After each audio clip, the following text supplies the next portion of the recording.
Hermanos, buenas noches. Vamos a empezar nuestra sesión correspondiente a hoy, jueves 11 de mayo. Vamos a continuar con el tema del Espíritu Santo en la Biblia. Es la segunda sesión que le vamos a dedicar a este tema. Para empezar, quisiera pedirles una oración inicial. ¿Qué es lo que se ofrece Mari Carmen? Adelante. Oh Espíritu Santo, amor del Padre y del Hijo, inspírame siempre lo que debo pensar, lo que debo decir, cómo debo decirlo, lo que debo callar, cómo debo actuar, lo que debo hacer, para gloria de Dios, bien de las almas y mi propia santificación. Espíritu Santo, dame agudeza para entender, capacidad para retener, método y facultad para aprender, sutileza para interpretar, gracia y eficacia para hablar. Dame acierto al empezar, dirección al progresar y perfección al acabar. Amén. Amén. Amén. Del Padre, del Hijo, del Espíritu Santo. Gracias, Mari Carmen. Bueno, hermanos, la sesión anterior empezamos a revisar la presencia del Espíritu Santo en el texto de la Biblia. Y como estamos viendo, empezamos por el Antiguo Testamento. Avanzamos un poco y nos quedamos en algo, si recuerdan que quedó como para que lo reflexionen. Y es justamente esas tres hojitas que proyectamos del libro del profeta Ezequiel. Capítulo 37, los huesos secos. Miren, antes de empezar a comentar lo que quedamos en eso, le pediría a alguno de ustedes que se ofrezca para leerlo y cosa que nos refresca. ¿Puedo leer yo, Manuel Pablo? Claro, Katia, gracias. Okay.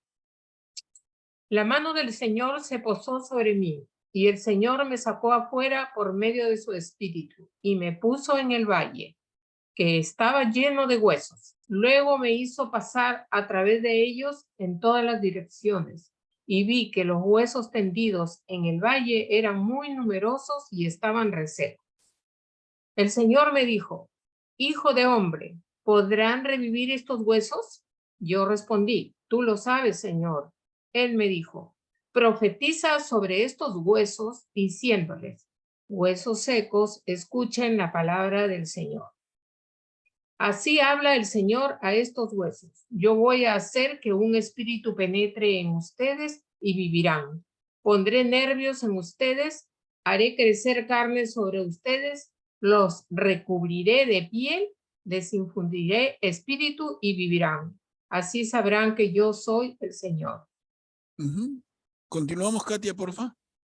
Yo profeticé como me había ordenado, y mientras profetizaba, se produjo un temblor, y los huesos se juntaron unos con otros. Al mirar, vi que los huesos se cubrían de nervios, que brotaba la carne y se recubrían de piel, pero no había espíritu en ellos. Entonces el Señor me dijo: Convoca proféticamente al espíritu. Profetiza, hijo de hombre. Tú dirás al espíritu: así habla el Señor. Ven, espíritu, ven de los cuatro vientos y sopla sobre estos muertos para que revivan. Yo profeticé como él me había ordenado, y el espíritu penetró en ellos. Así revivieron y se incorporaron sobre sus pies. Era un ejército inmenso. Luego el Señor me dijo: Hijo de hombre, estos huesos son toda la casa de Israel. Ellos dicen: se han secado nuestros huesos y se ha desvanecido nuestra esperanza. Estamos perdidos. Y terminamos acá, por favor. Por eso, profetiza diciéndoles: así habla el Señor. Yo voy a abrir las tumbas de ustedes, los haré salir de ellas y los haré volver, pueblo mío, a la tierra de Israel. Y cuando abra sus tumbas y los haga salir de ellas, ustedes, mi pueblo, sabrán que yo soy el Señor. Yo pondré mi espíritu en ustedes y vivirán. Los estableceré de nuevo en su propio suelo, y así sabrán que yo, el Señor, Lo he dicho y lo haré. Oráculo del Señor. Ujú. Gracias, Katia, bien leído. Hermanos, entonces, esa es esta perícopa larga de los huesos secos. Y aquí nos quedamos la vez pasada y les pedí, es importante, reflexionenlo. No sé si alguno de ustedes quisiera hacer un alcance a esto. ¿Se puede Yo ver? puedo mencionar, Claro, Emiliano, adelante, por favor. bueno, estoy viendo, claro, el ser humano está hecho de barro, y Adán fue hecho de barro, y para Dios no hay imposibles, todo lo puede. Eso por un lado, pero dando un poquito siguiendo el mensaje, estamos hablando del juicio final, ¿no? Del juicio final de la venida de nuestro Señor, y todos vamos a resucitar, es lo que estoy entendiendo. Ujú, bien, bien, bien. Gracias, Emiliano. A ver, ¿alguien más en esa línea? Manuel Pablo. Sí, Julia, adelante. Bueno, aquí vemos a Ezequiel, que está siendo dirigido por nuestro Señor, y hay unos huesos secos, resecos, dice, y el Señor toma a Ezequiel y hace que revivan los huesos, y lo hace desde acá, o sea, desde la tierra, los revitaliza. Y después les envía el Espíritu para que tengan vida. Esta parte es bien profunda de entender, y más todavía cuando dice que se trata de la casa de Israel, y su palabra es firme y bastante fuerte al momento de hablar sobre infundir el Espíritu en estas personas. Y es más, todavía dice que los va a llevar a su casa, los va a traer nuevamente. O sea, es solo un Dios de todo poder. Es tan claro como habla. Realmente estremece la forma como se dirige a nosotros prácticamente. Ujú, bien, Julia, gracias. Gracias. ¿Alguien más, hermanos? Con toda confianza.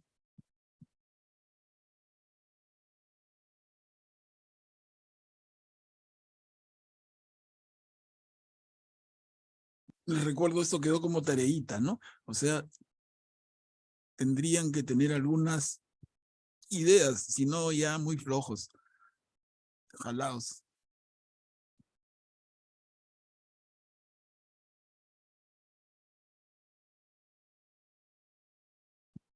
Manuel Pablo, una pregunta. Sí, Katia. ¿Y qué sería de toda la gente que ha sido incinerada a la hora de morir? ¿Del polvo vuelve a coger otra vez forma? Claro, claro. O sea, la figura de huesos o huesos calcinados, Claro, es lo ya mismo, ¿no? son figuras, Claro. claro, claro. Sí. Ujú. Sí, sí, sí. Veo la mano de Rubén, adelante. Sí, ¿cómo están? Buenas noches con todos.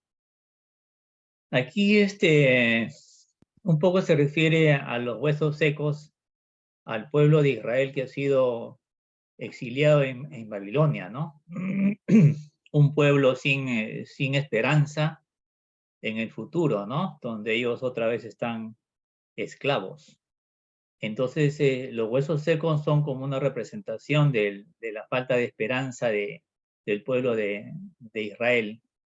Pero el Señor es más grande, ¿no? El Señor les da su espíritu, y ese pueblo que está destruido, abandonado, un pueblo que no tiene esperanza, le hace llegar su espíritu para que puedan revivir y puedan otra vez regresar a la casa de Israel. Ujú. Bien, Rubén, excelente. Entonces, miren, Rubén nos lleva al momento histórico que vive Ezequiel, ¿no? Y lo dice bien Rubén. El pueblo ha sido exilado a la capital de Babilonia, ¿no? Y el Señor les devuelve la esperanza. A ver, ¿alguien más? Porque hay varios Manolo. ángulos. Sí, Tita, Sí, adelante.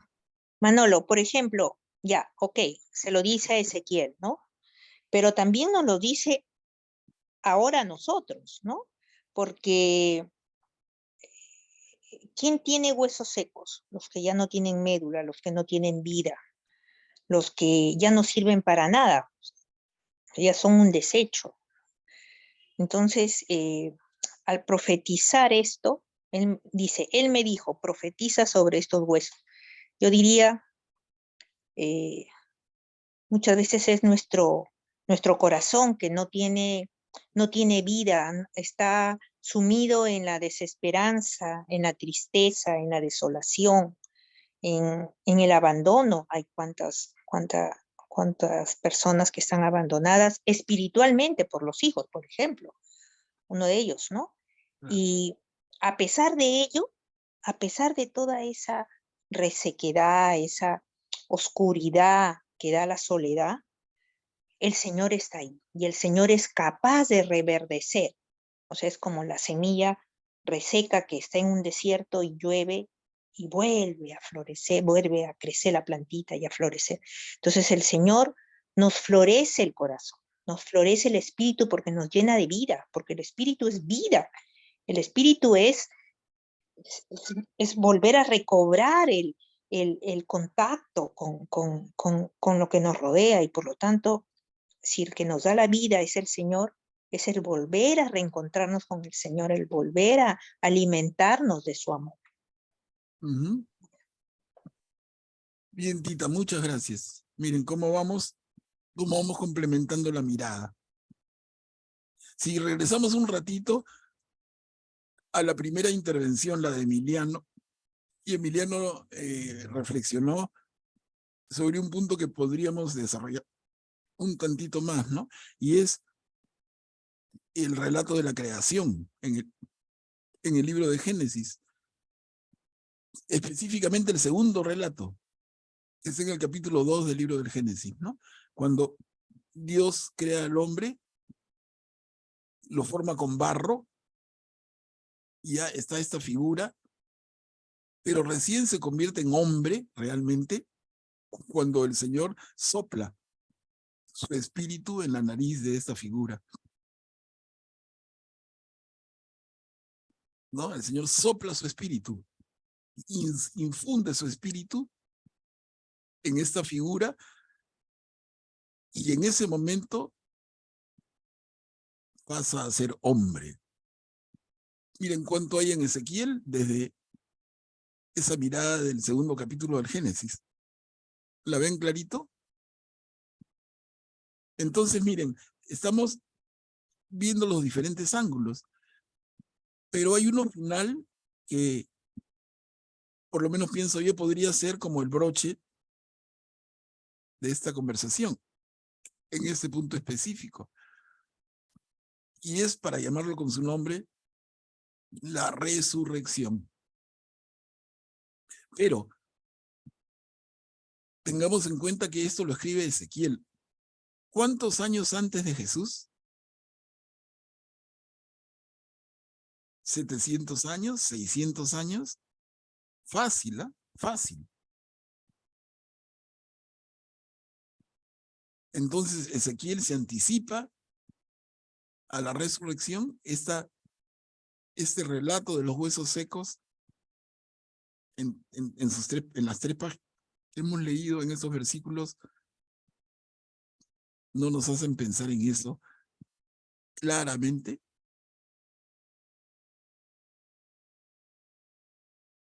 Entonces miren que, y por eso nos quedamos aquí y les pedí léanlo, piénsenlo y miren todo lo que da. Manolo, pero ya cuando resucitemos, definitivamente no vamos a tener huesos, ¿no? Vamos a ser espíritu, ¿no? pero ese Claro, espíritu estará vivo, claro. tiene que estar vivo, Sí, pero no hay que porque, tomarlo literal, pues. claro, La claro, figura ¿no? de esos huesos Por supuesto. que están como huesos dispersos y se vuelven a formar en un cuerpo y el Señor les devuelve el Claro. espíritu y son estos seres de la resurrección, ¿no? Entonces, Por supuesto. les digo, miren, Ezequiel, 600, casi 700 años antes de Jesús, ¿cómo anticipa esto? Es una maravilla. Sí, Augusto, adelante. Pedía tu mano también. Sí, también eso es como si profetizara también de la segunda venida de Cristo, ¿no? Donde resucitaremos en un cuerpo glorioso, ¿no? Que no es solo espíritu ni cuerpo, es un cuerpo como el que tenía Jesucristo, que podía ser tocado, podían ponerle, tocar a través de sus heridas, pero atravesaba los muros y atravesaba las puertas. O sea, es un cuerpo que cambia de sustancia, ¿no? De acuerdo a su voluntad. Claro. Perfecto, gracias. Entonces, hermanos, miren todo lo que ha salido. A ver, avancemos un poquito. El espíritu y la sabiduría. Esas son 2 páginas. ¿Quién puede ayudarnos a leer? En ella hay un espíritu inteligente, santo, único, multiforme, sutil, ágil, perspicaz, sin mancha, diáfano, inalterable, amante del bien, agudo, libre, bienhechor, amigo de los hombres, firme, seguro, sereno, que todo lo puede, lo observa todo y penetra en todos los espíritus, en los puros y hasta en los más sutiles. La sabiduría es más ágil que cualquier movimiento. A causa de su pureza lo atraviesa y penetra todo.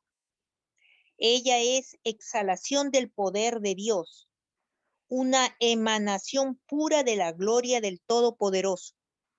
Por eso nada manchado puede alcanzarla. Ella es el resplandor de la luz eterna, un espejo sin mancha de la actividad de Dios y una imagen de su bondad. Y continuamos, Tita. Ya.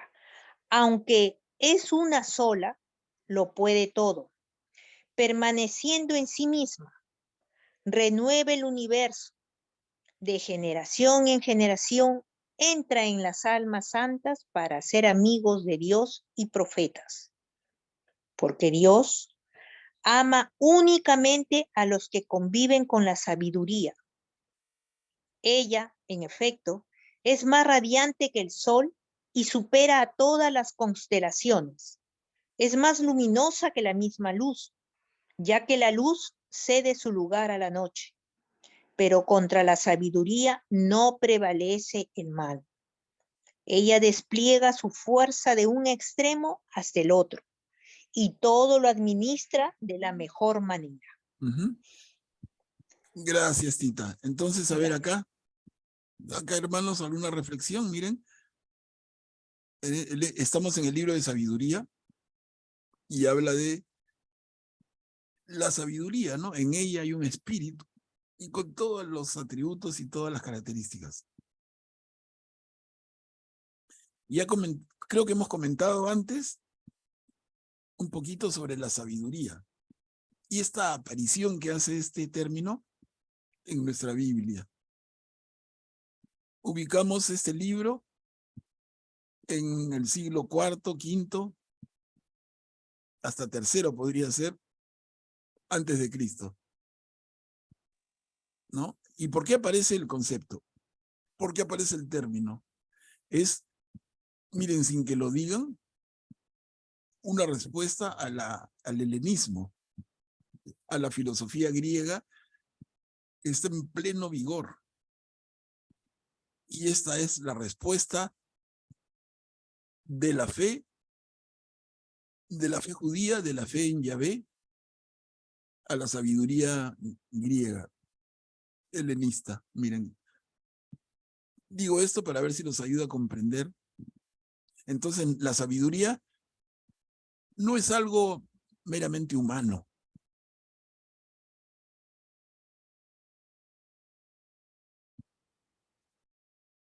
Entonces se entiende mejor la pertinencia del tema aquí y la forma en que se toca.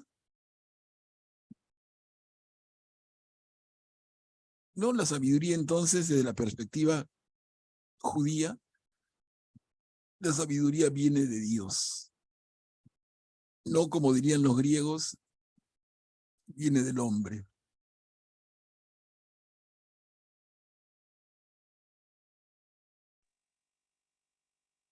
Pero Dios quiere, Manolo, que seamos sabios. Entonces, Claro que sí. en el primer párrafo de este capítulo, dice el Espíritu inteligente santo. Entonces, la santidad nos lleva a la sabiduría, Claro, ¿no? claro, pero sí, como digo, en respuesta a ese concepto griego, que la sabiduría es algo que el hombre alcanza por mérito propio. Entonces el concepto judío que nosotros heredamos plantea en el origen de la sabiduría a Dios mismo y a su espíritu. ¿No? Claro. Sí. A ver quién quiere participar. Acá veo, Augusto, sí, adelante. Sí, he escuchado varias veces que la sabiduría, también llamada Sofía, prefigura a Cristo, pero yo siempre también más la había visto relacionada con el Espíritu Santo. Eh, y bueno, vemos pues, estos pasajes tan hermosos, ¿no? Digamos, qué cólera con los mal llamados reformadores, cómo retiraron este libro, ¿no? Del canon bíblico para los protestantes, ¿no? Como no pueden disfrutar de, de estas lecturas tan edificantes. Sí, es cierto.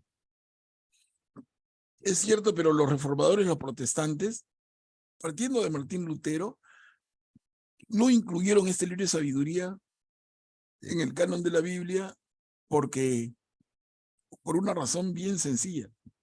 Y es que el original que ellos encuentran estaba en griego, no en hebreo. Entonces, los protestantes con Lutero, al igual que los judíos, dicen, si no está escrito en hebreo, no es dictado por Dios. Esa es la razón. Y por Entonces eso no eran sabios. no es solamente uno, sino son 7 libros del Antiguo Testamento que en la Biblia católica están incluidos, pero en la Biblia protestante no están, pero tampoco están en la Biblia hebrea. En el Antiguo Testamento hebreo no están. Sabiduría y 6 más, ¿no? Sí. Pero creo que alguno de esos libros se encontró en el entierro en el Mar Muerto. Creo, no fue sabiduría, pero creo que alguno de ellos sí se encontró fragmentos, ¿no? Pedazos de uno de estos. Sí, sí, claro, ese es un cuento diferente.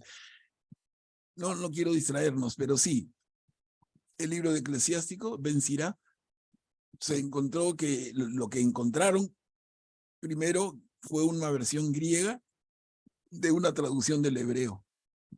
O sea, el autor original es un pata que escribe en hebreo y quien traduce al griego es su nieto. La primera versión que se encuentra es en griego y luego se encuentra la versión original en hebreo.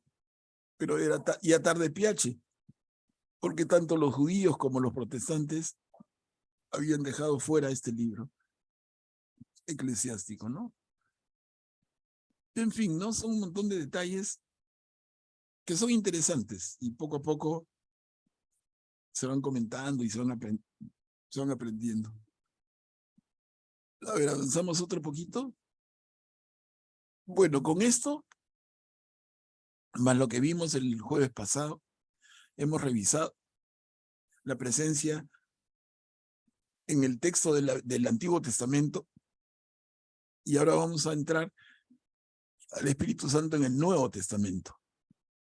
¿Ok? De la misma manera vamos ubicando textos. Acá, ¿quién nos ayuda a leer? El Espíritu Santo contra Satanás. Yo leo. A ver, Julia, gracias.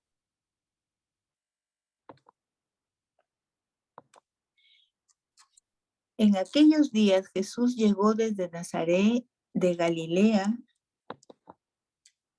y fue bautizando por Juan en el Jordán. Y al salir del agua, vio que los cielos se abrían y que el Espíritu Santo descendía sobre él como una paloma. Y una voz desde el cielo dijo: Tú eres mi Hijo muy querido. En ti tengo puesta toda mi predilección. Enseguida, el Espíritu lo llevó al desierto, donde estuvo 40 días y fue tentado por Satanás.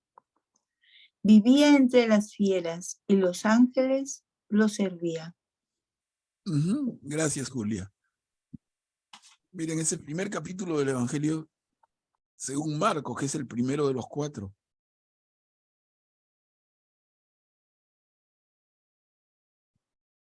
Y ya en este primer Evangelio, en el primer capítulo,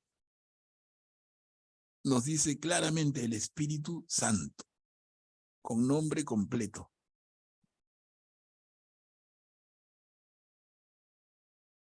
Y dice, el Espíritu llevó a Jesús al desierto, donde estuvo 40 días y fue tentado por Satanás. A ver, comentarios, hermanos.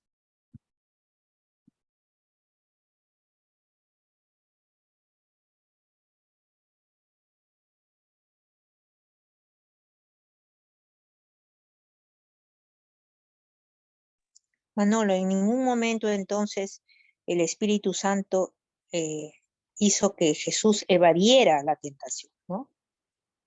Sino que permitió la tentación para fortalecer al Señor, a Jesús con todos los dones del Espíritu. Fortalecerlo y dejarnos clarísima Claro, enseñanza a el nosotros. Espíritu. Y dejarnos Claro. enseñanza a nosotros. A nosotros, claro. Porque ¿no? miren la comparación que se puede hacer bien fácil. Cuando empezamos la Biblia, en el libro del Génesis, el hombre y la mujer recién creados viven en el jardín del Edén y pecan. ¿Y por qué pecan? Porque son tentados por la serpiente, son tentados por Satanás y caen en la tentación. El Evangelio, que rompe fuegos en el Nuevo Testamento, nos dice, ¿no? El tentador, Satanás, tentó a Jesús y no pudo. ¿Se dan cuenta de la comparación? Satanás tuvo éxito con Adán y Eva, pero Satanás fracasa con Jesús. Entonces acá se llama Satanás, en el libro del Génesis se llama la serpiente, pero al final es el mismo personaje, el tentador. ¿Qué es lo que yo, por lo menos, les digo? Desde una mirada bíblica, es lo que yo percibo siempre. El Satanás, el diablo, como queremos llamarlo, tiene un rol principal, y es el de tentarnos. Nosotros caemos en la tentación o no caemos. Pero miren, somos nosotros los que caemos, o nosotros los que no caemos. ¿Por qué? Porque somos libres, ¿no? El Señor nos hizo libres. Y en el ejercicio de la libertad, tomamos decisiones. Y el tentador está dando vueltas. Entonces, ¿qué decisión tomas en cada momento? ¿Cedes a la tentación, como Adán y Eva? o no cedes a la tentación como Jesús?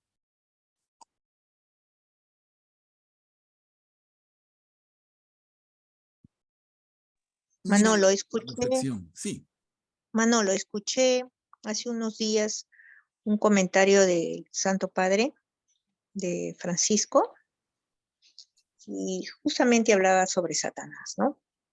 Y decía de que nosotros no nos podemos enfrentar a Satanás, no podemos, porque él es un espíritu mucho más inteligente que nosotros y que por lo tanto siempre va un paso adelantado si es que nosotros quisiéramos enfrentarnos a él, ¿no? Tenemos las de perder. Lo más sensato, lo correcto, es evadirlo, ¿no? Es en nuestra libertad darnos media vuelta e irnos, porque nunca vamos a poder ganarle, ¿no? Y entonces tampoco pensar en que yo puedo enfrentarme a Satanás, ¿no? Entonces, pero aquí el Señor, Jesús sí se enfrenta a Satanás, porque Él no solamente es hombre, es también Dios, y como Dios no permite que sea tentado, no se permite ser tentado, ¿no? Y en todo tiempo Él tenía el espíritu, la fuerza de Dios, del amor de Dios, y eso es lo que le dio fortaleza. Pero nosotros somos barro, ¿no? Y siempre estamos propensos a la caída, a la debilidad, a la flaqueza. Entonces, lo entendí así, ¿no? Lo más sensato es darnos media vuelta en el uso que tenemos de la libertad y escaparnos, que es así nos protegemos. claro. Claro, y ayuda mucho, por ejemplo, cita la oración, ¿no? La oración, el Padre Nuestro se dedica a esto casi al final, ¿no?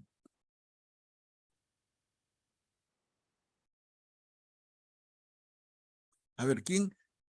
Veo unas manitos levantadas, si son Julia. Sí, Manuel Pablo. Estaba viendo también que Jesús, después de ser bautizado, ayunó durante 40 días, ¿no? Esto es un ejemplo también para todos nosotros, el tener esa fortaleza en oración, en ayunos, para obtener realmente la fortaleza que necesitamos, ¿no? Y pienso que nuestro Señor lo hizo para darnos ejemplo y también para fortalecerse Él, ¿no? Porque Él vino como hombre, ¿no? A entregarnos su vida y a darnos su Santo Espíritu y a resucitar por nosotros. Entonces ese es un ejemplo grande, el que Él haya hecho ese ayuno, y nos muestra que tenemos que seguir ese gran ejemplo de ser fuertes ante este personaje que sabemos de sus habilidades, pero que también está amarrado. Así lo dice nuestro Señor, Él no puede hacernos nada si es que nosotros nos mantenemos firmes con el Señor, ¿no? Firmes, bien dicho, Julia, firmes y alertas. Así es. Alertas, ¿no? Sí, sí. A ver, otra manito. ¿Augusto? Sí, sobre el comentario del Papa Francisco, se refería a que no debemos dialogar con Satanás, porque al ser él un espíritu angélico caído, es mucho más inteligente que nosotros. Pero nos decía de cómo debemos enfrentar a Satanás con la palabra de Dios. Así como Jesús, cada cosa que decía Satanás, la refrendaba con la palabra de Dios, nosotros mediante la palabra de Dios, mediante la ayuda del Señor, sí podemos hacerle frente a Satanás. Y así muchos exorcistas he escuchado, ¿no? Satanás en realidad es cobarde. Él tiene miedo de que nos acerquemos a Dios. Por eso siempre trata de engañarnos para alejarnos de Dios. O sea, no debemos también tenerle un miedo a Satanás de decirle, con él no podemos. No, no, no. Con la ayuda de Dios siempre se puede contra Satanás. Gracias, Augusto. Miren, y a ver, y avanzamos otro poquito. La palabra. A ver, Emiliano. Sí, efectivamente estoy de acuerdo con mi hermano que me antecedió la palabra. Es verdad que nosotros tenemos un inquilino que se llama Satanás, pero nosotros tenemos también el Espíritu Santo. Por lo tanto, lo que dijo el hermano es verdad con la palabra de Dios, porque no vamos a veces es un tema de gobierno. Nosotros tenemos que aprender a gobernarnos, no darle mucha luz verde para que nos desviemos del camino. La palabra de Dios nos traza perfectamente el camino y si tú te desbordas, pues te vas al hoyo. Muchas gracias. Claro, gracias, Emiliano. Y cuidado aquí, ¿no? Me provocan una reflexión también, ¿no? Porque muchas personas dicen, caí porque me tentó el demonio. Bueno, es verdad, ¿no? Pero la pregunta que falta es, ¿y dónde está tu libertad, hermano? ¿A dónde está tu libertad? Él te tentó, pero tú caíste. ¿Dónde estás tú en el ejercicio libre de tu voluntad? En tu templanza, en tus valores. Esa parte falta, ¿no? Pero sí, estamos de acuerdo. A ver.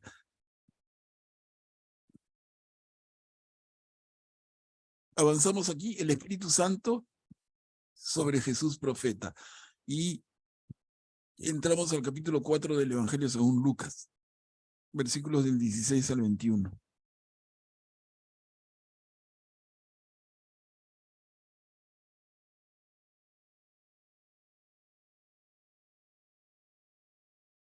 A ver, yo no leo. Jesús fue a Nazaret, donde se había criado. El sábado entró como de costumbre en la sinagoga y se levantó para hacer la lectura. Le presentaron el libro del profeta Isaías. Abriéndolo, encontró el pasaje donde estaba escrito: El Espíritu del Señor está sobre mí, porque me ha consagrado por la unción. Él me envió a llevar la buena noticia a los pobres, a anunciar la liberación a los cautivos y la vista a los ciegos, a dar la libertad a los oprimidos y proclamar un año de gracia del Señor. Jesús cerró el libro, lo devolvió al ayudante y se sentó. Todos en la sinagoga tenían los ojos fijos en él. Entonces comenzó a decirles: Hoy se ha cumplido este pasaje de la Escritura que acaban de oír. Gracias, Rubén. Miren, Jesús lee a Isaías: el Espíritu del Señor está sobre mí. Y remata y dice: hoy se ha cumplido este pasaje de la Escritura.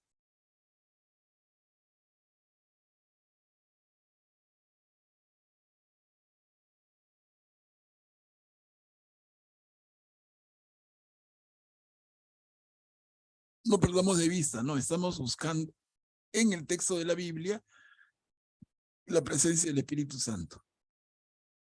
Y acá está clarísimo.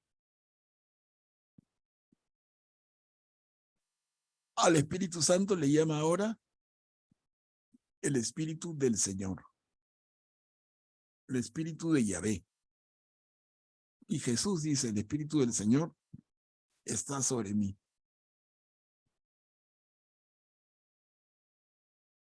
Y esto que sigue, que has leído muy bien, Rubén: Él me envió a llevar la buena noticia a los pobres, a anunciar la liberación de los cautivos, la vista a los ciegos, a dar la libertad a los oprimidos, a proclamar un año de gracia del Señor.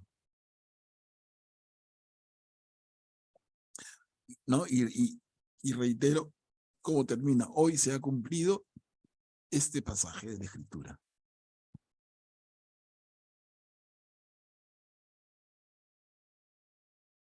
Entonces, en este capítulo 4 del Evangelio, según Lucas, Jesús se presenta a sí mismo. Claramente, ahora el que no está preparado todavía no entiende, ¿no? Pero nosotros hoy leemos esto y decimos que claro.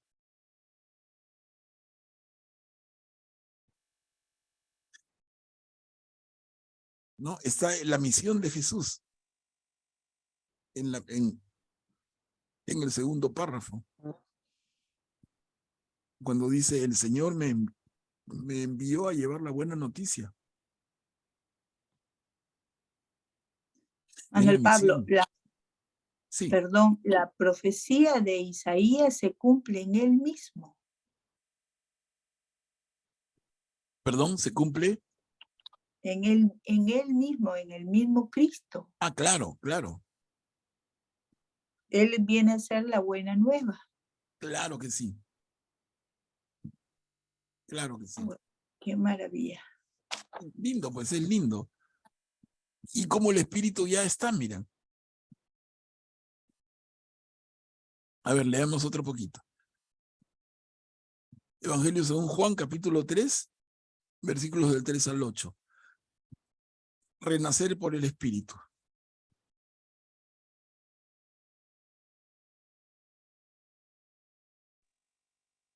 Yo leo. Perdón. Jesús le respondió, te aseguro que el que no renace de lo alto no puede ver el reino de Dios. Nicodemo le preguntó, ¿cómo un hombre puede nacer cuando ya es viejo? ¿Acaso puede entrar por segunda vez en el seno de su madre y volver a nacer? Jesús le respondió, te aseguro que el que no nace del agua, perdón, y del espíritu, no puede entrar en el reino de Dios. Lo que nace de la carne es carne, lo que nace de espíritu es espíritu. No te extrañes de que te haya dicho, ustedes tienen que renacer de lo alto. El viento sopla donde quiere. Tú oyes su voz, pero no sabes de dónde viene ni a dónde va. Lo mismo sucede con todo el que ha nacido del Espíritu. ¡Oh! Gracias, Julia. Gracias. Miren, ¿y esto qué nos evoca? ¿Qué nos hace pensar? Ese es el famoso diálogo de Jesús con Nicodemo, ¿no? Nicodemo es un fariseo, pero interesadísimo en Jesús, lo visita, pero solapamente de noche, ¿no? Cuando no hay luz, para que los demás dirigentes judíos no se den cuenta y no lo señalen, ¿no? Entonces él de noche va a ver a Jesús y tiene este diálogo. Está clarísima la presencia del Espíritu. Pero ¿qué nos hace pensar? ¿Sí, Rubén? Claro, aquí, bueno, hay que verlo con mirada de Dios, ¿no? Con mirada del Espíritu Santo. Nacer del Espíritu, ¿qué significa? Nacer del Espíritu. Bueno, yo soy de la comunidad de Emaús, de María Reina, y ahí el Señor transforma en un retiro, ¿no? Me estoy refiriendo. En un retiro uno se puede encontrar con el Señor y uno vuelve a nacer del Espíritu. Tiene que haber una transformación del hombre para poder entenderlo a Jesús. Entonces el hombre viejo queda atrás y nace el hombre nuevo. Tiene que nacer de lo alto, tiene que nacer del Espíritu. Así entiendo yo cómo uno puede entender y puede captar mejor las enseñanzas de Jesús, ¿no? Ese nacer del Espíritu, ese nacer de nuevo.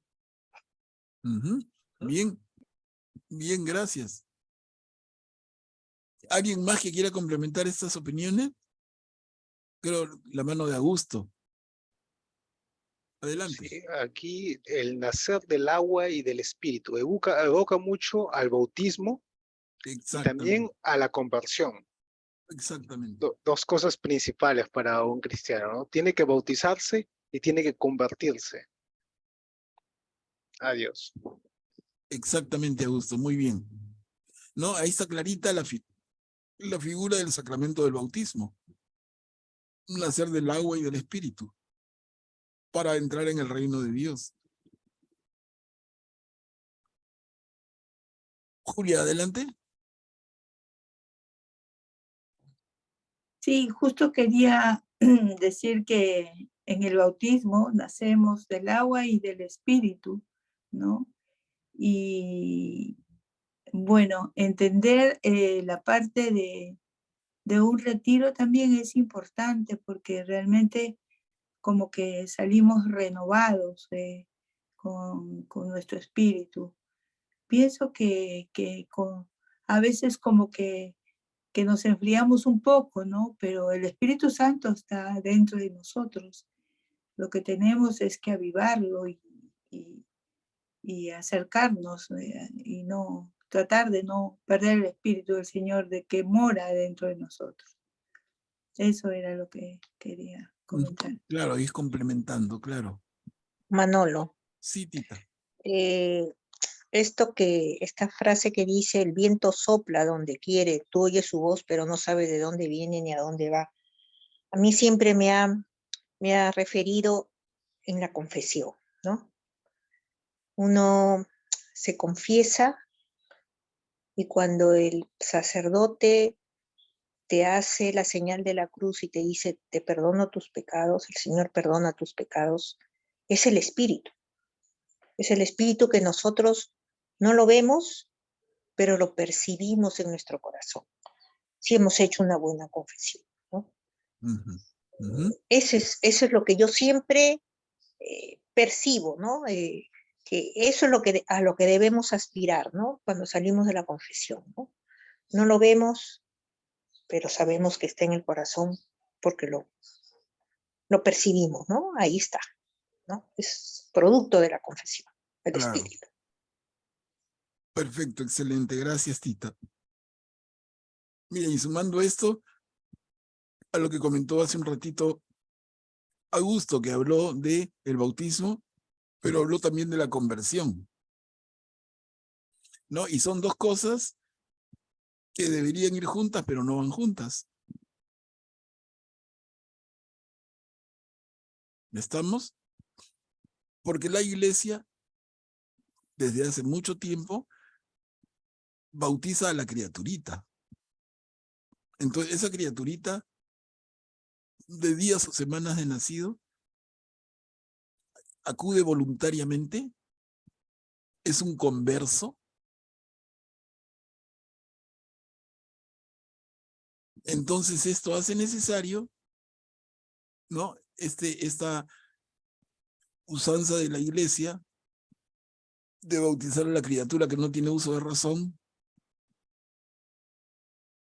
da pie al sacramento de la confirmación, ¿no? En que el joven ya no es un niño, es un bebito, un joven en pleno uso de su razón y confirma su fe, ¿no?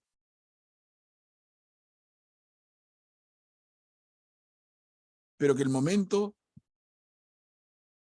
de nacer del agua y del espíritu es importante, es importantísimo, ¿no? No lo tenemos tan claro, en parte por la razón que les comento. Es que el bautismo para nosotros, ya por tantos siglos, no representa ese momento. Si quieren, simbólicamente, para los padres, para los padrinos, para la familia, pero para el mismo individuo, mujercito, hombrecito, de días o semanitas de nacido, donde no tiene idea de lo que está pasando. ¿Mm? Tema de reflexión. Sí, hay manitos, a ver, Julia.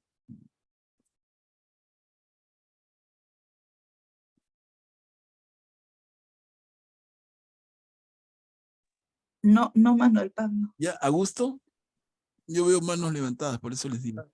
Sí, quería comentar sobre el bautismo a los infantes, ¿no? Yo lo veo mucho con la gracia de Dios, que se da en manera gratuita. Y un niño no tiene como decir, yo la recibo o yo no la quiero recibir. Dios, Jesús, por medio de su sacrificio, la da en forma gratuita. La recibe el niño ahora. Después, si el niño cuando crece, cuando se hace adulto, quiere realmente actuar de acuerdo a su fe, es muy distinto, es su libertad. Pero gratuitamente Dios nos da esa gracia.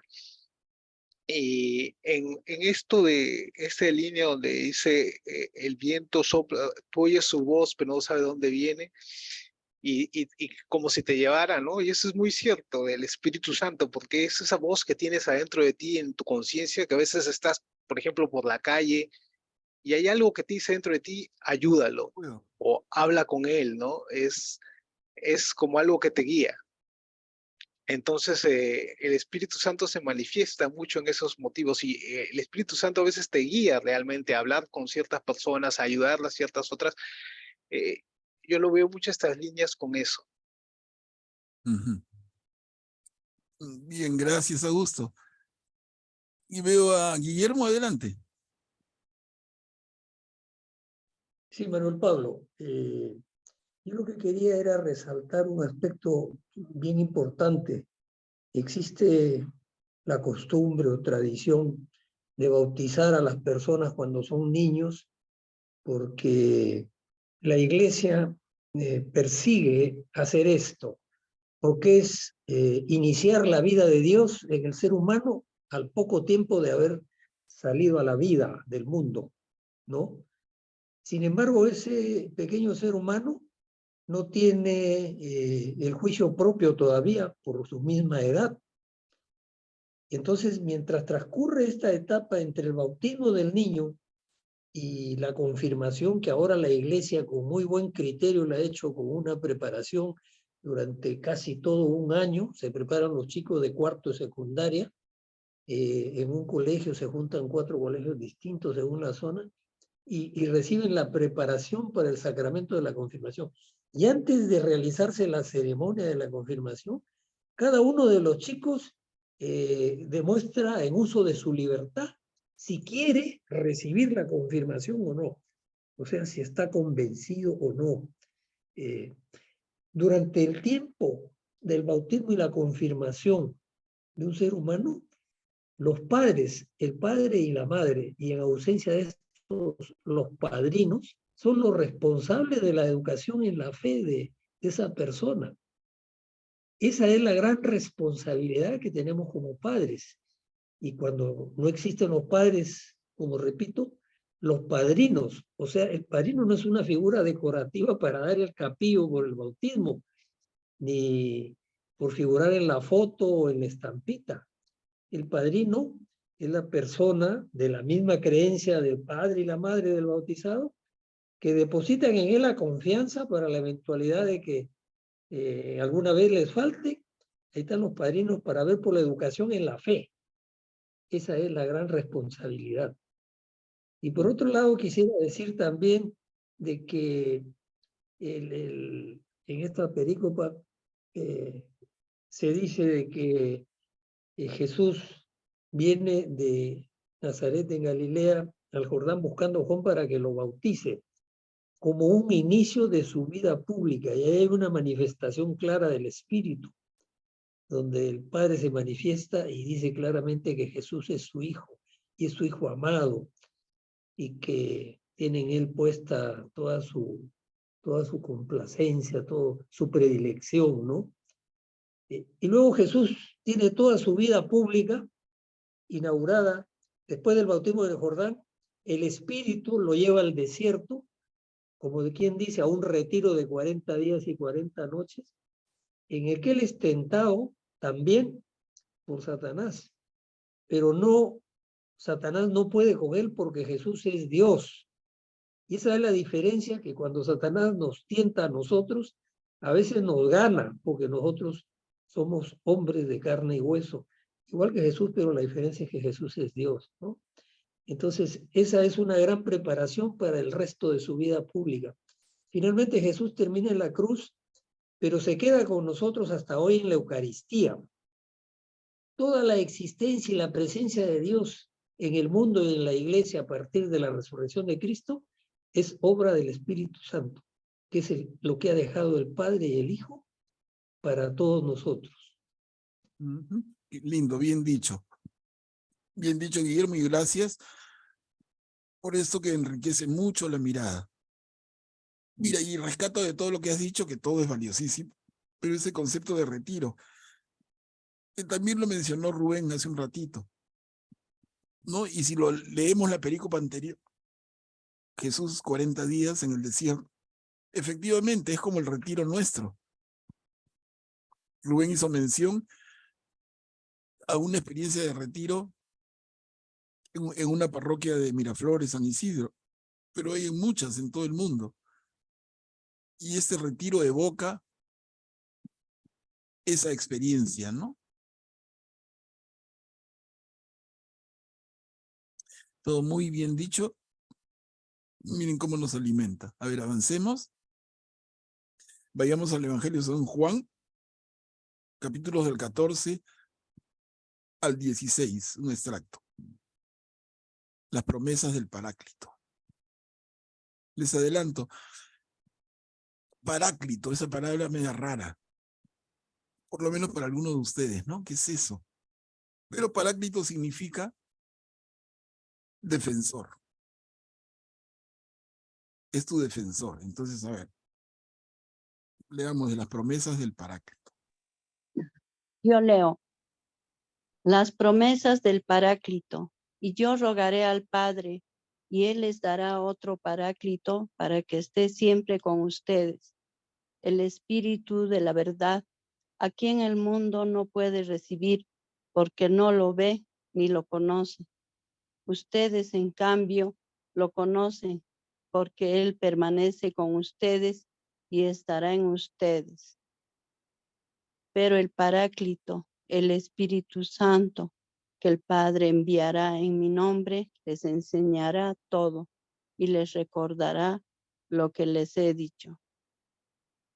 Cuando venga el Paráclito, que yo les enviaré desde el Padre, el Espíritu de la verdad, que proviene del Padre, Él dará testimonio de mí, y ustedes también dan testimonio, porque están conmigo desde el principio. Gracias, Eni. Miren lo que ha leído nuestra hermana.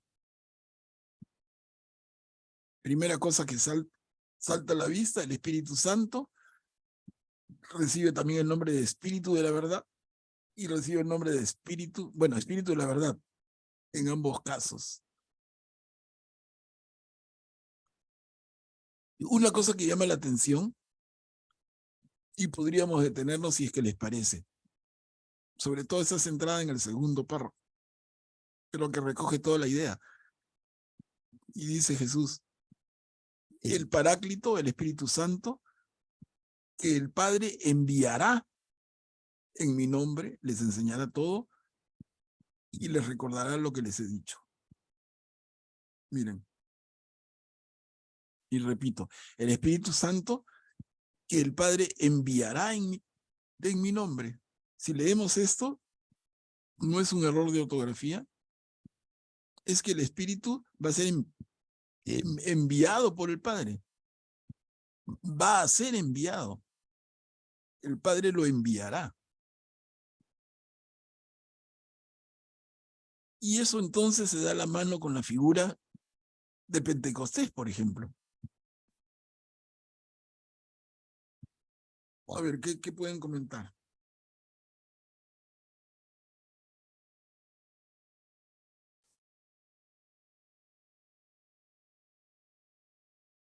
Les digo porque la reflexión es clara, ¿no? Creo yo, es que el Espíritu Santo va a venir o ya está. Manuel Pablo, Sí, Guillermo. como dije hace un momento, mientras Cristo estuvo desarrollando su vida pública, como se le llama a toda su actuación, era Él, el Dios Hijo, el que estaba entre nosotros. Por eso es que aquí habla en futuro, dice, el Padre enviará en mi nombre, ¿no? Y efectivamente el Espíritu Santo viene después de que Cristo asciende gloriosamente al cielo. Y es la venida del Espíritu Santo sobre los apóstoles, que es lo que la iglesia denomina la fiesta de Pentecostés. Ya, perfecto. Entonces, reitero lo que dije, ¿no? A partir del Pentecostés inicial, porque todos los años en el año litúrgico celebramos el día de Pentecostés, a partir del Pentecostés inicial, lo que vive, habita, obra en la iglesia es el Espíritu Santo, el Espíritu de la verdad, el Espíritu de Dios, que el Padre ha enviado en nombre de Jesús, porque Jesús ya no está con nosotros, solo en el Santísimo Sacramento nada más. Perfecto, Entonces, perfecto y bien explicado. Es el Espíritu Santo el que nos abre el sentido al que recurrimos pidiéndole la sabiduría, etcétera, ¿no? Él es el gran defensor, el Paráclito, lo llaman con esta palabra que, como tú dices, solamente la encontramos en la Sagrada Escritura nada más. Gracias, Manuel. No, gracias. Gracias, Guillermo, y justamente centras el tema. Porque a partir de eso es que les pregunto. Y entonces, ¿el Espíritu Santo no estaba antes? ¿No hemos revisado desde el Antiguo Testamento? ¿Y el Espíritu de Dios? No, es que el Espíritu Santo será enviado por el Padre o ya estaba. Esa es la pregunta que les hago. Les digo como reflexión. Manolo. Fabio, ay, perdón. Sí, adelante. Adelante, A Tita. ver, Tita. Ya, Julita, gracias. Pero entonces, también tenemos que pensar que los evangelios han sido escritos por inspiración del Espíritu Santo. Entonces también tenemos que verlo bajo la mirada de quien lo escribió, ¿no? Si nosotros estamos viendo que desde el Antiguo Testamento el Espíritu Santo está presente, porque es la Santísima Trinidad, 3 Dios en uno solo, ¿no? Entonces ya estaba presente. Entonces ya el Espíritu Santo estaba con nosotros, está con el Señor, está con Jesús. Entonces, ¿cómo entonces lo va a enviar? Entonces yo entiendo que es la forma como lo escribía, cómo lo entendía, en este caso, Juan, lo entendía así, o cómo lo podía entender Mateo, o cómo lo podía entender Lucas, ¿no? Entonces, también tenía que ver la interpretación que le daba el escritor del Evangelio. Ve qué interesante. Gracias, Tita. A ver, Julia, adelante. Bueno, Jesús anuncia tras su resurrección que enviará el Espíritu Santo a los apóstoles. A través del Antiguo Testamento vemos que los profetas reciben la fuerza del Espíritu Santo. Inclusive hemos visto hoy día a Ezequiel que el Señor le dice, profetiza en esta forma, ¿no? Ante los huesos resecos. Es cierto, eran algunas personas, o sea, los escogidos por Dios, pero lo grandioso de esta parte del Espíritu Santo en estos, después de la resurrección, es que el Señor promete a todos el Espíritu Santo y dice que el Espíritu Santo que el Padre enviará en mi nombre, ¿no? En nombre de Jesús enviará a todos, ¿no? Inclusive ascendiendo al cielo, decía, alégrense que yo me vaya porque les dejo al Espíritu Santo, al Paráclito, al Defensor, al Protector. Y bueno, eso es lo que digo, ¿no? Después de la resurrección de Cristo, en ese instante es que ya será para todos. Eso es lo que la iglesia nos dice. Claro, Julia, pero entonces me llevas a replantear la misma pregunta. Para todos, ¿no? No especialmente para ti, pero es que el Espíritu Santo va a venir, ¿no estaba? ¿No estamos leyendo desde la reunión del jueves pasado tantas referencias del Espíritu de Dios? Y acá, de acuerdo con el texto de Juan, el Padre enviará en mi nombre, dice Jesús, al Espíritu. Y lo que hubo antes, ¿qué era? A ver, veo la mano de Augusto, adelante.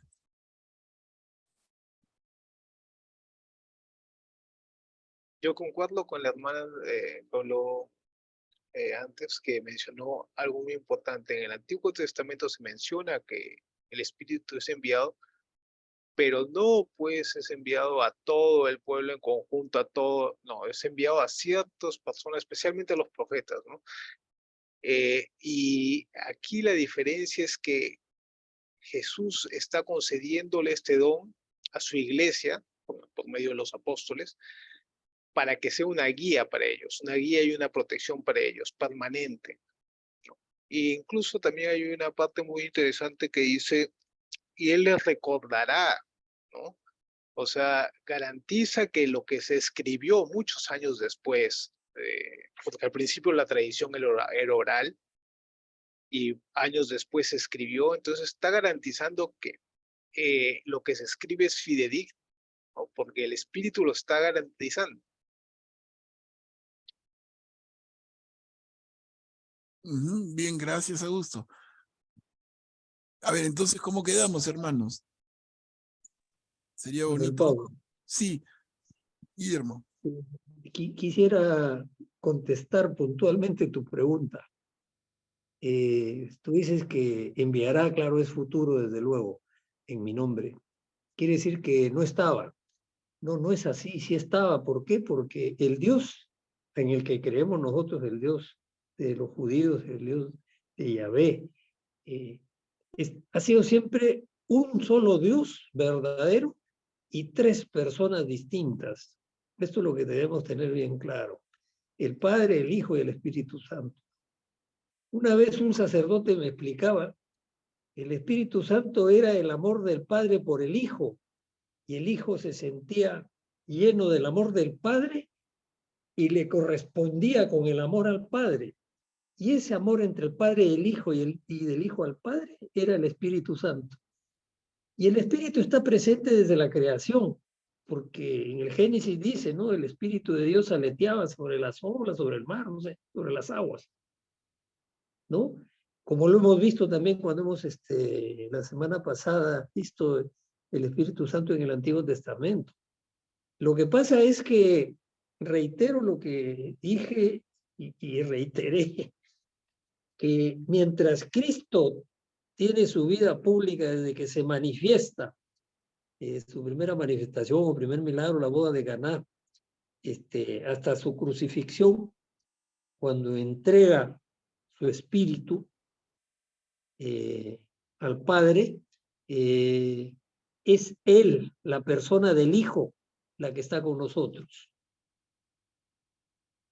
Y después resucita con su cuerpo glorioso, que tiene esas características que mencionó Augusto, ¿no? Que alguna vez se le escuché explicar a un sacerdote hace muchos años en Trujillo. Decía que el cuerpo glorioso de Cristo tenía 4 cualidades. Tenía claridad, agilidad, sutileza e impasibilidad, que era justamente lo que le permitía entrar en la habitación donde estaban los apóstoles y mientras las puertas y las ventanas estaban cerradas, ¿no? Era el Espíritu de Cristo, pero en su cuerpo glorioso. Entonces, una vez que Cristo asciende al cielo, antes de su muerte, Él les ofrece a los apóstoles que su Padre enviará en nombre de Él el Paráclito, o sea, el defensor, porque como Él ya no va a estar al lado de ellos físicamente, entonces van a tener el Espíritu, pero el Espíritu siempre ha estado presente, porque como se dice en el credo Niceno Constantinopolitano dice, el Hijo existió desde el principio, ¿no? O sea, Cristo nació en el momento en que nació, cuando empieza la era cristiana, pero existía en la voluntad del Padre dentro de su concepción de amor por el mundo, específicamente por su pueblo que se escogió de Israel, ¿no? Entonces, no es que no esté, sí está el Espíritu, pero modo verbal enviará, se refiere a que ante su ausencia física de él, el Espíritu Santo va a estar con ellos siempre y está con nosotros hasta la fecha. Ujú. Creo que estamos completando ya la mirada. No sé si todos lo sienten así. Varios de ustedes han participado y si sumamos las presentaciones y esta última de Guillermo, nos redondea muy bien, ¿no? Entonces el Espíritu Santo está presente siempre desde antes de la creación, porque es una de las 3 personas de Dios. Pero es como que primero es la persona de Dios Padre presente a través de los profetas, luego es Dios Hijo, Dios encarnado en la persona de Jesús, y luego de la pasión, muerte y resurrección de Jesús, es Dios Espíritu Santo presente guiando a la iglesia. No trato de redondear todo lo que han dicho, y eso es lo que creemos. Es lo que creemos, y hay que tenerlo siempre lo más claro posible. ¿No? ¿Estamos? A ver. Continuamos otro poquito. Pablo, Sí.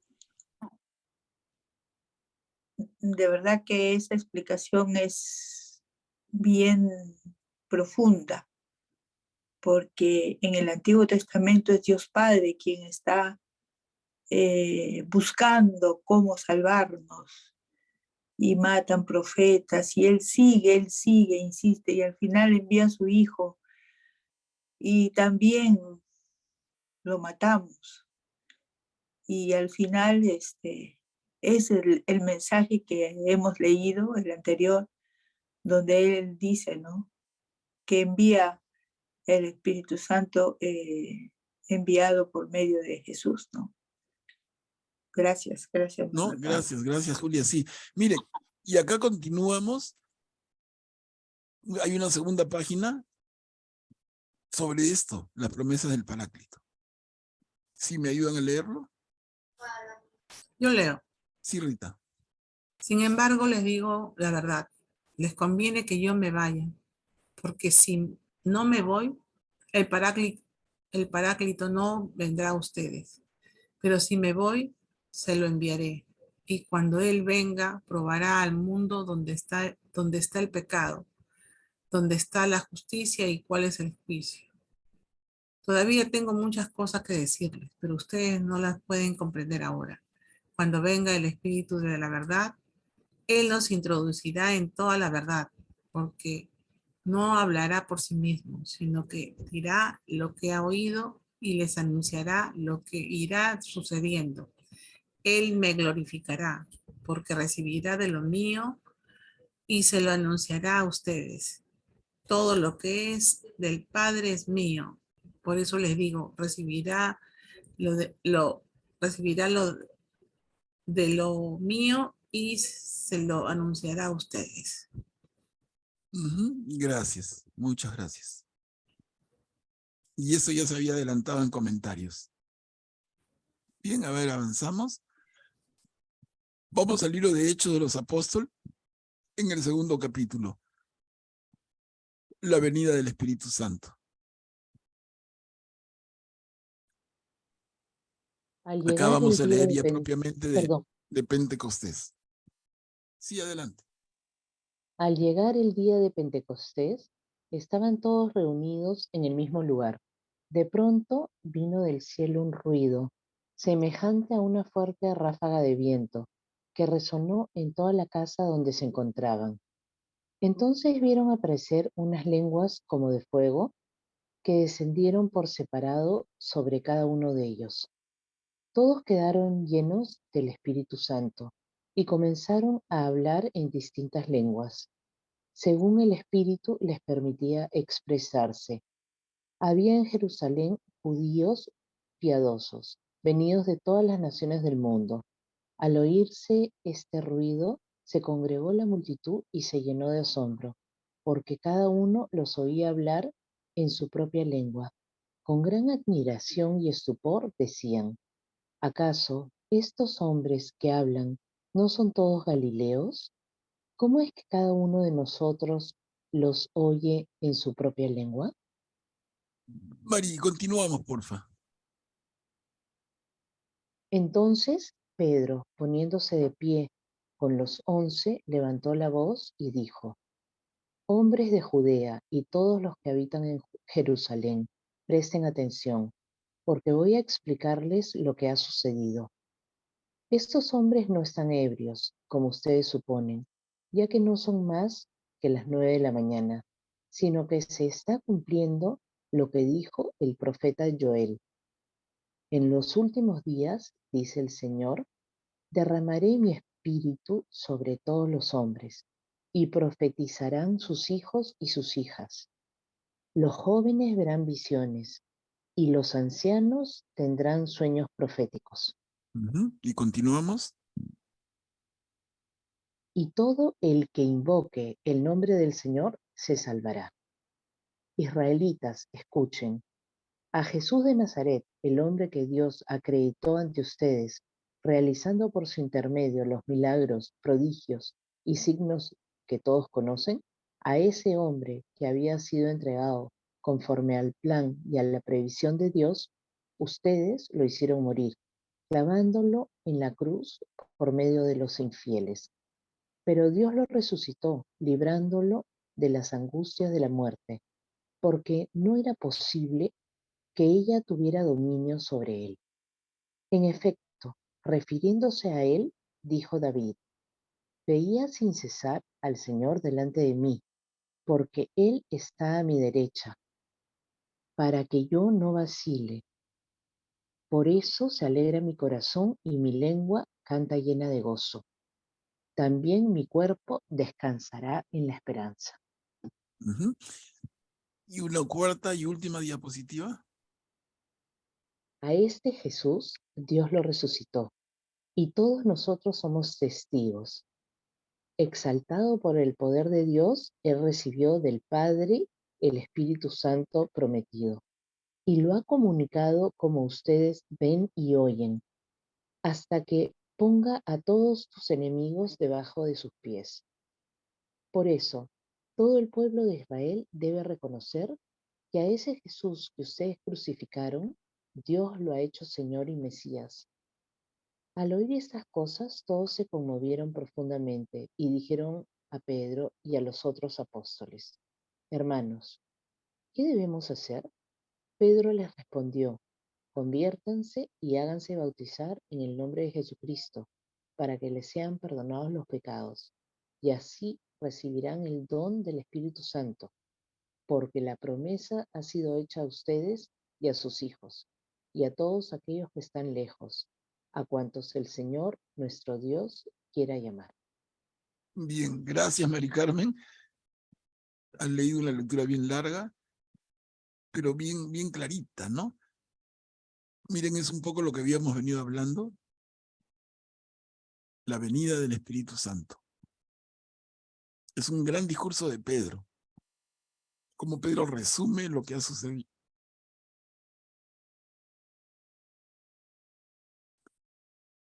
Miren acá, Pedro cita al profeta Joel.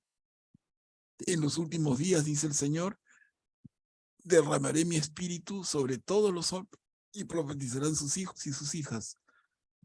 Los jóvenes verán visiones y los ancianos tendrán sueños proféticos.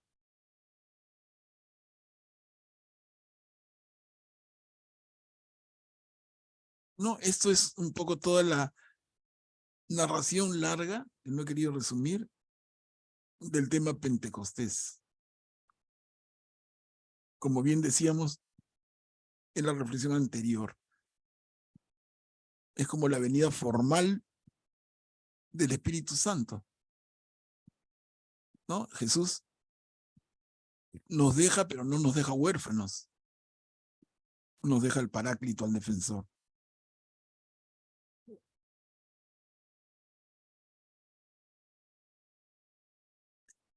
A ver, hermanos, ¿alguien que quiera comentar?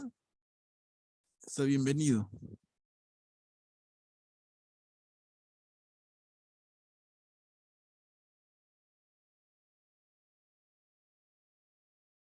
No, si no leemos otro poquito, porque ya, a ver, un poquito más porque nos va a ganar la hora.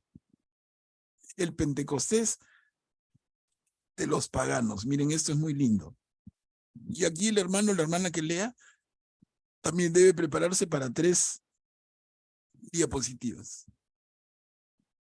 Veamos esto y ahí quedaríamos. Yo leo, Manuel. Gracias, Guillermo. Había en Cesarea un hombre llamado Cornelio. Tuvo una visión. El ángel de Dios le dijo: envía ahora algunos hombres a Jope en busca de Simón, llamado Pedro. Cuando Pedro entró, Cornelio fue a su encuentro y se postró a sus pies. Pero Pedro lo hizo levantar, diciéndole: levántate, porque yo no soy más que un hombre. Saben que está prohibido a un judío tratar con un extranjero o visitarlo.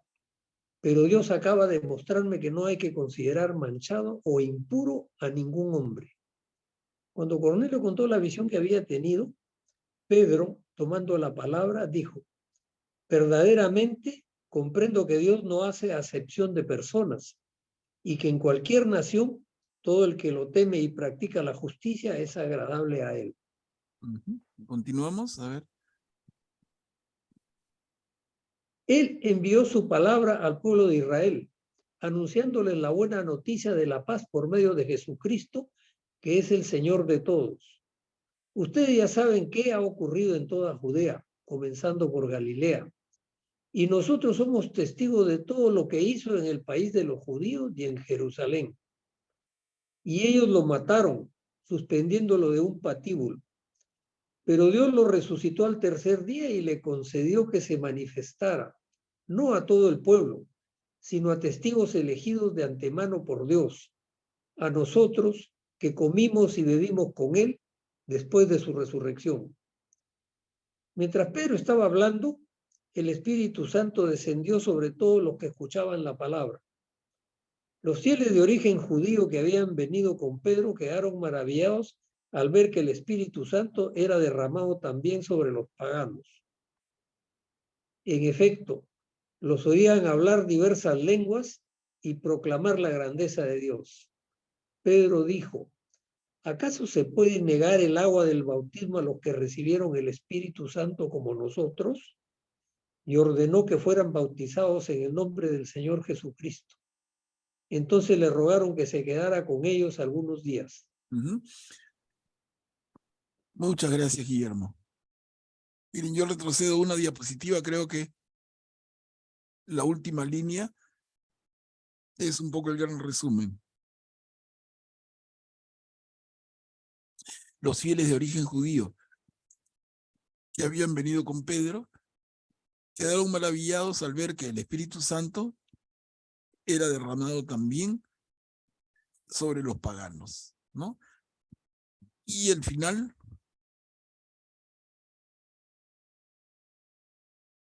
lo reitera. Pedro dice: ¿acaso se puede negar el agua del bautismo a los que recibieron el Espíritu Santo como nosotros?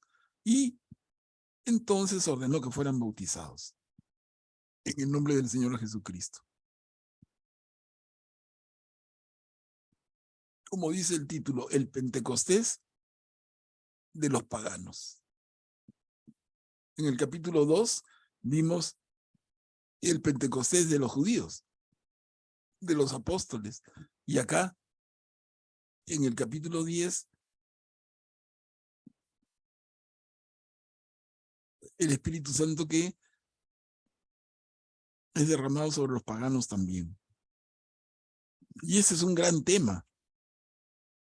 No, aquí nos vamos a quedar, pero, hermanos, es el gran tema de que Jesús trae la salvación, no solamente para los judíos, sino para todos.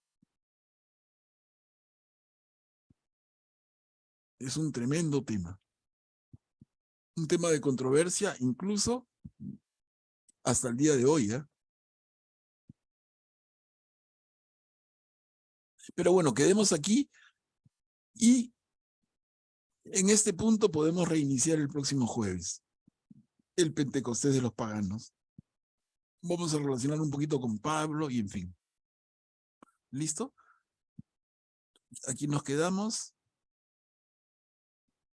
No sé si habría alguna participación final.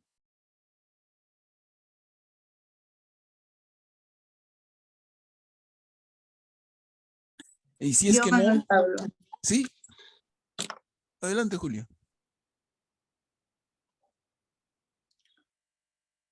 Es sobre el Espíritu Santo que se ha tratado el tema esta noche. Es como nosotros siendo criaturas creadas por un Dios, y como se nos dice la Biblia que a nuestro primer padre le insufló, ¿no? Para que respire y luego bueno, en esa forma hemos sido creados. Somos terrestres, estamos ahora en un camino hacia Él y así hechos de barro, así acá en la tierra podemos tener un Espíritu Santo que nos eleva a un grado que supera nuestro conocimiento, supera todo lo que podamos imaginar. En algún momento se nos dijo que tenemos fuertes vientos, que nos llama, tenemos inspiraciones, que es de lo que realmente nos hace sentir que estamos en el camino que Él nos señala. Realmente no estoy tan convencida de la grandeza de un Dios en guiarnos de la mano como Él quiere, con el Espíritu Santo que esta noche hemos profundizado bastante.